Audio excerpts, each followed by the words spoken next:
Arriba! Bienvenidos! Hola! A diverters con queso cincuento episodio de Cinco de Mayo. I don't know Spanish as well as I know German, but that's my feeble attempt at saying hello and welcome to Fun with Cheese, episode 50, Cinco de Mayo. Yes, friends, we've made it. 50 episodes. And what we've done in that 50 episodes, some amazing things. We've explored some amazing cheeses, found some amazing friends. I told you that we'd have some really cool things coming up. Found a new friend of the show. Well, it's always been a friend of the show. Kim did our bathroom work. She does amazing job. Kim Richardson from Palmer Construction. She is our friend of the show today. Kim does a little bit of everything from inside, outside, painting, drywalling, bathroom remodel, demo, stuff like that. Jack of all trades, and certainly appreciate her being able to do work here on the old Casa de Canoyer. Today, once again, shout out to all you farmers out there. We're going to be doing some amazing stuff in our dairy drive this week. Also included some potato farmers in there, because if you haven't thought of it with the closure, you think of every wedding that's been canceled, every buffet you haven't gone to, every steak meal that you've gone to and not had a baked potato. Those things are piling up too. So our good friend Dick Okray over at Okray Farms set us up with some potatoes for our dairy drive this week. And I have some pictures of that later on as we go along. But shout out to all you guys. We're doing our darndest to consume and our darndest to inspire others to find the wonderful dairy products that we have here in Wisconsin, and we can ship them anywhere in the United States. We had some cheese that was shipped out to Nebraska, got there in due time, and oh, I heard it was good. Thanks, Autumn, for the shout out. So today, Cinco de Mayo. What the heck are we celebrating? Everybody says Cinco de Mayo, and we have to go out and we have to imbibe and do all kinds of awesome stuff. And how am I going to work cheese into this thing? Kim helped me out on that, but I'm going to give you a little background on the old Cinco de Mayo. Red tractor coming. That's the typical traffic around here. Watch out for those guys. Being behind a tractor for 2 miles equals sitting in 2 traffic lights in town. Take your time. It's beautiful out. So Cinco de Mayo, the 5th of May. The 5th of May is a holiday that celebrates the date of Mexican Army's May 5th, 1862 victory over France at the Battle of Puebla. That's right. It doesn't indicate independence. It's just the winning of one battle. They celebrate this battle every year. During the Franco-American War, yes, the Frenchies decided that we had to go and and try and conquer Mexico. The day, which falls on Tuesday, May 5th in 2020, is also the Battle of Puebla Day, which is a relatively minor holiday in Mexico, but we've kind of blown it out of the water. Cinco de Mayo has evolved into a commemoration of Mexican culture and heritage, particularly in areas of large Mexican-American populations. So, it's not an Independence Day. Instead, it commemorates, in 1861, Benito Juarez, a lawyer and member of the indigenous Zacatepec tribe, was elected president of Mexico. At the time, the country was in financial ruin after being years of internal strife, and the new president was forced to default on payments to European governments. Ooh, that was bad. So in response, France, Britain, and Spain sent naval forces to Veracruz, Mexico, demanding repayment. Britain and Spain negotiated with Mexico and withdrew their forces, but France, ruled by Napoleon, you know, little guy Napoleon? Yeah, that guy, decided to use the opportunity to carve an empire out of the Mexican territory. In late 1861, a well-armed French fleet stormed Veracruz, landing a large force of ships and troops and driving President Juarez from his government into retreat.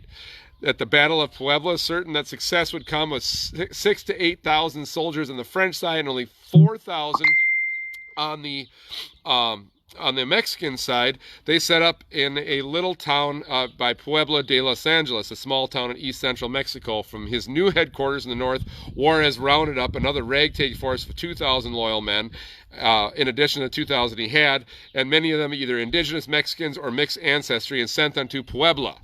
And the vastly outnumbered and poorly supplied Mexicans, led by Texas-born General Ignacio Zaragoza, fortified the town and prepared for a French assault. On May 5th, 1862, Lawrence gathered his army, supported by heavy artillery, before the city of Puebla and led the assault. The army of France was defeated by the Mexican army of 4,000 of ill-equipped indigenous people. Now, 1862, remember this. So, if we turn the tables, France wins. What's also going on in the United States at the time? That's right, the Civil War. If France wins, France is back in the Confederacy, and things might have turned out a little bit different just based on this one battle. So we do have reason to celebrate with the people of Mexico on Cinco de Mayo. Now, Cinco de Mayo is also a fun day where we celebrate and imbibe, and we have all kinds of fun things. And one of those other things I wanted to bring out is the margarita. But the Cinco de Mayo is a classic form of tequila and lime juice and triple sec with a salted rim glass. So they incorporate these two things. As always, I like to bring a few things in as to why margarita is called margarita. But back to 1938, Carlos Danny Herrick developed a drink in a Tijuana restaurant, Rancho de la Gloria, in that year. And the legend has it he dreamed a cocktail for one of his customers who was allergic to all other alcohols besides tequila. Her name was Marjorie King, so therefore he named it margarita. Margarita is also the Spanish name for daisy. There was another contender whose title is Margarita Sames, a wealthy Dallas socialite who whipped it up on her Acapulco vacation and decided that she, with her husband, who happened to be Tommy Hilton, from Hilton Hotels, added it to all of their hotel drinks in their chains. But that was in 1948. And the last one was in 1945, 3 years before Sames claimed to have invented the drink, when Anthony de Blue brought Jose Cuervo to the United States for the first time. Either way, it's been around for about 82 years, somewhere in there. The margarita's been here, and it's a big part of it. So, what is my lesson on cheese today going to be? Well, questions always abound with us. And so, I'm going to tilt the camera a little bit here so you can see. And what we have here is a taco. Now, on tacos, I prefer chips. You can do wraps and things like that. My kids are doing all kinds of wraps. We included a taco meat, which is one of Kim's premier privately held recipes, and it has olives and salsa and everything else mixed in with it, and it's really delish. I like to include a cultured dairy product called sour cream on mine. We put some avocado on there. Now the cheeses, get to that.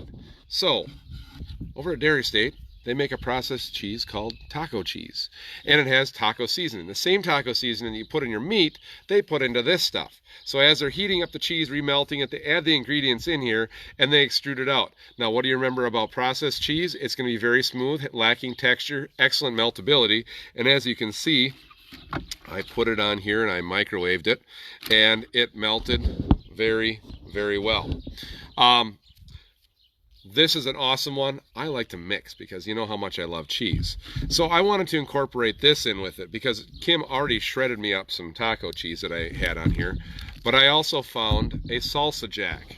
Now, yes, go back to Dave Jack. We're going into, this also has some Mexican heritage as well. But I wanted to show you something. This is called the cheese grater. Now, if you go to the store, you're going to buy an 8-ounce bag of cheese for $3 with some pre-shredded cheese in it that has some powder coating and starches and stuff like that to keep them sticking and caking together. Nothing's wrong with it. But if you own one of these, you can buy the full pound of cheese for $3 at the cheese store, at the dairy, wherever you go. You can turn this into about 4 or 5 times what you get in that bag.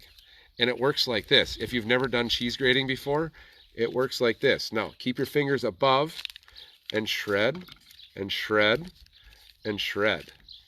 And it comes off the base there on the back. And it's going to look a little funny, but it's going to be delicious. And it's going to shred onto your taco. And you're going to have freshly grated cheese with your taco for a Taco Tuesday. And I forgot, Mark Holly. Happy Taco Tuesday. And it happens to be Cinco de Mayo. Mark Holly on Channel 7 celebrates Taco Tuesday every day.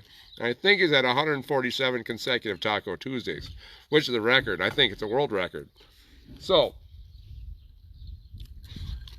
know that cheese is an important part of every taco diet, and that cheese on Taco Tuesday is a part of an important taco diet, and cheese on Cinco de Mayo with a margarita is an important part of a taco diet.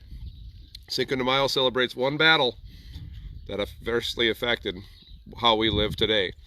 So, remember, this is Milk's step into immortality.